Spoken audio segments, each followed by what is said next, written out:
ఇక్కడ మరొక అంశం సార్. నేతల వ్యక్తిగత జీవితం కానీ, వారి వివాహేతర సంబంధాలు కానీ, వారి రాజకీయ జీవితాన్ని ప్రభావితం చేయలేవని అయితే తమిళనాడు ఎన్నికలు నిరూపించాయి. అలాగే 1990 మీరు చెప్పినట్టుగా 94లో ఏపీలో ఎన్నికలు కూడా అప్పుడు లక్ష్మీ పార్వతి గారిని వివాహం చేసుకున్న సందర్భంలో ఎన్టీఆర్ గారు భారీ మెజార్టీతో గెలిచారు. సో అవి కూడా నిరూపించాయి. ఇక మనం 2024 ఎన్నికలు తీసుకుంటే వైసీపీ కూడా విపరీతంగా పవన్ కళ్యాణ్ మీద ఆయన వైవాహిక జీవితం గురించి అనేక విమర్శలు చేసింది. కానీ అవేమీ పనిచేయలేదు. ఆయన అయితే అన్ని స్థానాల్లో గెలవటం జరిగింది. సో వైసీపీ కానీ లేదంటే నేతల వ్యక్తిగత జీవితాల మీద విమర్శలు చేసే పార్టీలు కానీ ఈ ఫలితాల నుంచి ఏదైనా నేర్చుకోవాల్సిన అవసరం ఉందంటారు? డెఫినెట్గా. అంటే చాలా సందర్భాల్లో తెలియక యాంటీ కాన్స్టిట్యూషనల్ స్టేట్మెంట్లు ఇస్తున్నారు వీళ్ళు. ఇప్పుడు పవన్ కళ్యాణ్ గురించి ఆ రోజున మాట్లాడిన అధికార పక్షం మాట్లాడిన మాటలు, పర్టికులర్గా అప్పటి ముఖ్యమంత్రి గారు మాట్లాడిన మాటలు యాంటీ కాన్స్టిట్యూషనల్ అనే పద్ధతిలో దాడి చేయటం అనేది జనసేన నుంచి జరగల.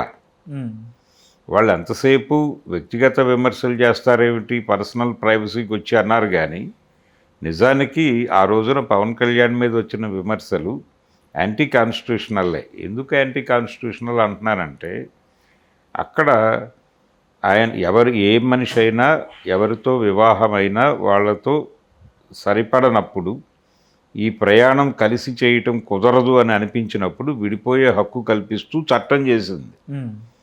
డివోర్స్ చట్టం ఉంది కదా, మీరు దాన్ని అవహేళన చేయటం అంటే ఈ చట్టాన్ని అవహేళన చేయటం కూడా. ఒక చట్టాన్ని అవహేళన చేయటం అంటే అది రాజ్యాంగ స్ఫూర్తికి వ్యతిరేకం. ఈ ధోరణిలో నిజానికి యాంటీ కాన్స్టిట్యూషనల్ స్టేట్మెంట్స్ ఇస్తున్నారు అని కోర్టులో కేసు ఫైల్ అయి ఉండొచ్చు. కానీ ఎవరు ఆ ప్రయత్నం చేయకపోవడం తప్పు. అందుకని ఈ విషయాలు పబ్లిక్ డయాస్ల మీద మాట్లాడటం అనేది తప్పు, నేరం. అది ఆ నేరం అనేది జనాలు ప్రూవ్ చేశారు. ప్రతిసారి నిరూపిస్తూనే వచ్చారు. కానీ వీళ్ళు ఇది ఆపట్ల. అదేదో ప్రభావం చూపించేస్తుంది అని అనుకుంటున్నారు.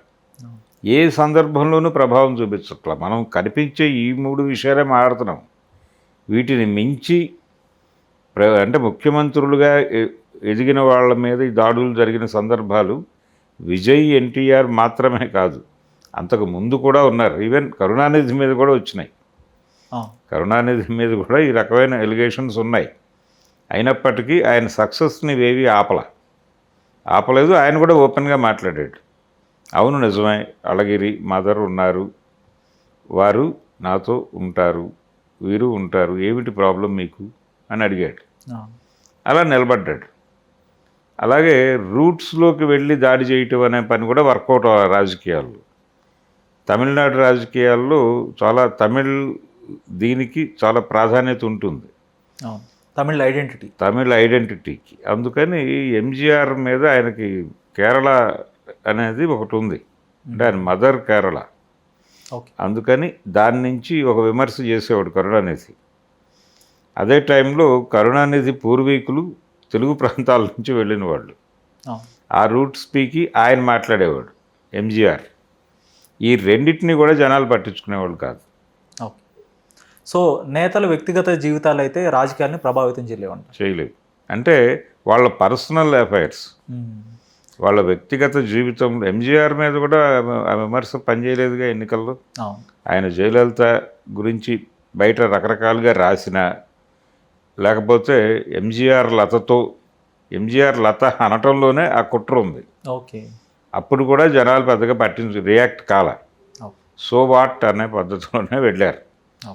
ఆయన 2 ఎన్నికల్లో గెలిచాడు కదా, కాబట్టి ఆ ప్రభావాలు ఏమీ పట్టించుకోలేదు. ఆ స్థాయిలో రాజకీయ పద్ధతుల్లో ఏదైనా ఫ్రాడ్ జరిగితే పట్టించుకున్నారు. రాజకీయ క్షేత్రంలో కుంభకోణాల్లో ఇరుక్కున్నారు అన్న నేతల్ని మాత్రం, లేకపోతే ప్రజాధనానికి ఇబ్బంది కలిగించారు అలాంటి ఆరోపణలు ఎదుర్కొన్న వాళ్ళని మాత్రం తీసి పక్కన పెట్టారు.